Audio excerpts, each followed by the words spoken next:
It is reported that Senator Pierce met with Tucson businessman Jim Click, Tucson Mayor Jonathan Rothschild, Rio Nuevo Board member Mark Irwin, General Ron Schupman, Michael Varney, president of the Tucson Chamber of Commerce, and Fletcher McClusker. When the dust had settled, Senator Pierce had agreed to move both Bain and Grinnell from the Rio Nuevo Board and replace them with Fletcher McClusker, chairman and CEO of Providence Service Corporation, and local developer Christopher Schaaf.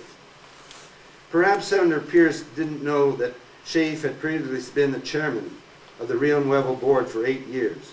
8 years when many of the difficulties and spending irregularities occurred that the reconstituted board had been attempting to untangle.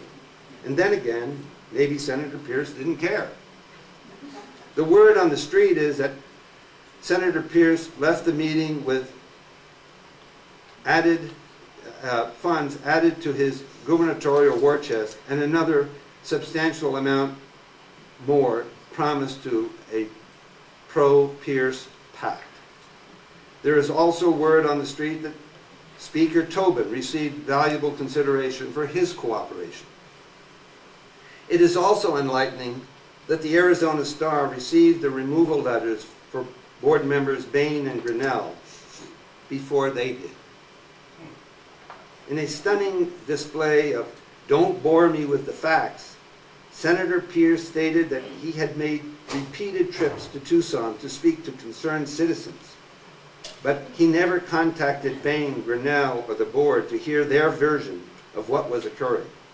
Of course, the exception was board member Mark Irwin, who again proved he is essentially a puppet for the city council administration. Not only was Senator Pierce not interested in listening to the board, it appeared he only had passing interest in his new appointees. In an interview, he was asked who his new appointees to the board were, and he was hard-pressed to recall Christopher Schaaf's name. And that is where we are today. There are calls to move forward. There are complaints of the expenditures made by the reconstituted board for legal fees of $1 million over 2.5 years in an attempt to find out where $250 million went. In fact, the city spent over $300,000 in fiscal year 2010 before the reconstituted board was set. And let's be clear, the reconstituted board never had a budget or a staff. It was compelled to go outside for legal resources because the city would not investigate itself. So let's look at what has gone wrong and where some of the money went. Blurring the lines. The fundamental flaw that doomed Rio Nuevo from the beginning was that the state gave the city of Tucson the authority to operate the district. The problem was made worse because the city of Tucson had a shaky accounting and record-keeping system to begin with. Because the Rio Nuevo district was so closely tied to the city of Tucson, the city often failed to treat it as a separate, independent body that it was and is. As will be illustrated, many of the problems and lawsuits today are a result of that blurring of the lines that occurred between the two entities. Projects and follies. The Depot Plaza block projects are an example of overreach by the city and lack of recognition of the district's independence. For example, the district was charged $61,938 and change for services related to the new MLK apartments. The apartments were a federally funded project through HUD, and the district had not authorized any funds for them, which raises the question, if the city charged Rio Nuevo for these services, did they also charge the federal government for the same? Another payment in the original contract management at risk contract erroneously charged the district over $116,000 for pre-construction fees, again because of the erroneous inclusion of the new MLK apartment fees. In another example, the city contracted with Rio Nuevo that the city could not allocate parking spaces and fees derived from them in the garage without the consent of Rio Nuevo. However, in the summer of 2010, on the very same day that the city was offering the depot parking garage without strings to Rio Nuevo, at the same time, another event was occurring. The city executed a settlement agreement with an investor developer, Scott Steitler. The city granted his group dozens of parking spaces at under market value for years to settle a city breach to Scott's group under an unrelated development agreement. The city used Rio Nuevo assets illegally as a settlement tool without approval, and we found out about it by accident. Steitler, who was instrumental in improving the east end of Congress Street's historic character, ran to a district board member in casual conversation. He mentioned his deal with the city regarding depot parking spaces. It soon became apparent that city had made the deal at the same time with each of them. The West Side Project.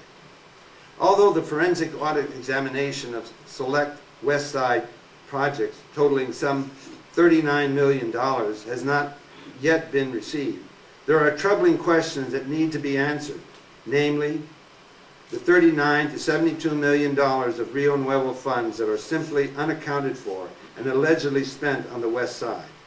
The losers are the citizens of Ward 1. This project has been lying dormant since 1965. The councilpersons who have represented Ward 1 have only given lip service to their constituents' needs for real development and resulting in economic opportunities.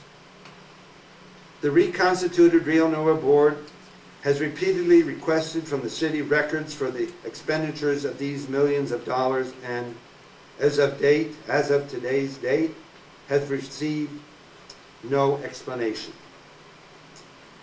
There is an area in Ward 1 that used to be a dump, and perhaps some of the funds were used to rehabilitate it so it could have been used for a project.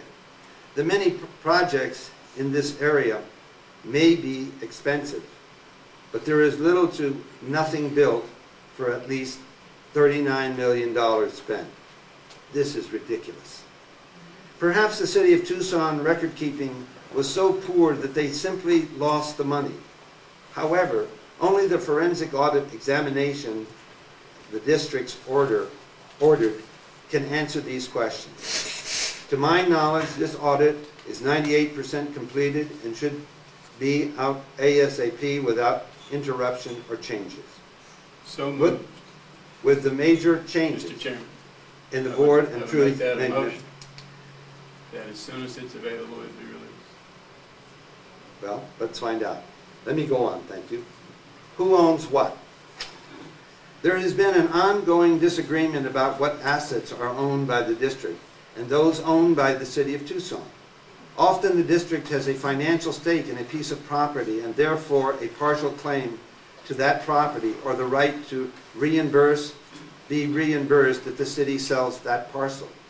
Other times the contracts clearly state that the district is to own the property and the city refuses to honor this.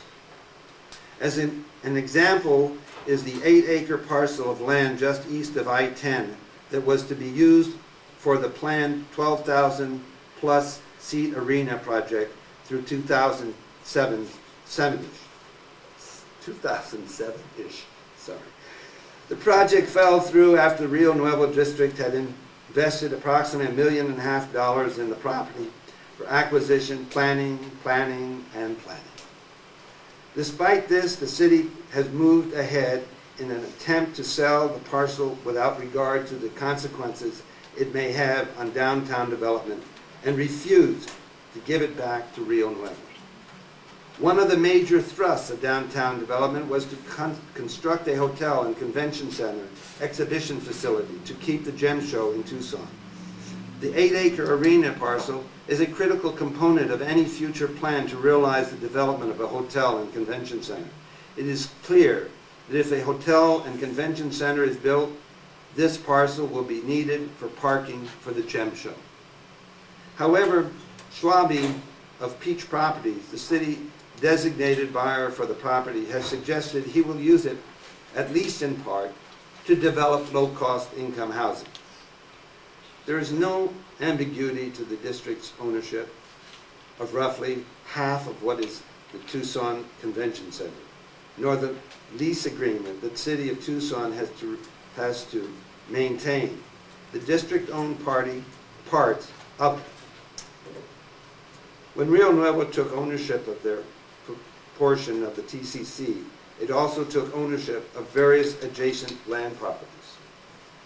Despite clear legal title to one of these parcels, the city of Tucson had Greg Shelko transfer it to the city without authorization of payment and built the fire station number 1 on it. A $44 million structure built on Rio Nuevo property without the approval of the district. This demonstrates how the city of Tucson ignored the independence of the district when it met the city's or developers' needs. Perhaps most of the blatant example is when the financial crisis overtook the city in 2008. By October 2008, the city of Tucson was projecting a budget deficit which was skyrocketing. As the debt crisis grew, the city dipped into Rio Nuevo funds for a reported $6.8 million. But Tucson city manager at the time, Mike Hine, declared another $31 million was needed. So how did the city solve its budget deficit? Records show that the city of Tucson restated its financial and reclassified approximately $29 million of district assets, land and properties, etc., and claimed that they now belong to the city of Tucson without approval by the district. And even now, the monies don't add up. This has been our dilemma. Bonds and TIF money. In November and December of 2008, and then the then Tucson staff member Greg Shelko, who was project manager of the old Rio Nuevo board, approached the old Rio Nuevo board with some 300 plus pages of bond documents and pushed that the bond papers must be approved today. The meeting was less than an hour on this issue. The old Rio Nuevo board responded by approving the issuance by the district of $80 million in bond and naming specific projects totaled about $65 million. $6.8 million of the amount was for an alleged loan the district received from the city from years before. The trustee for the account was Wells Fargo, and the funds were to be released to the city, which managed Rio Nuevo, only for designated projects. In the same manner, TIF money collected by the district was to be received by and held by Wells Fargo, and any excess over debt service was to be released to the city of Tucson. However, it appears that the bond fund proceeds released by Wells Fargo to the city of Tucson in January of 2009 in reality went into the city of Tucson's general fund and not into a separate and segregated project account as required. Although the city maintains no wrongdoing, this has, at the very least, the appearance of commingling of funds.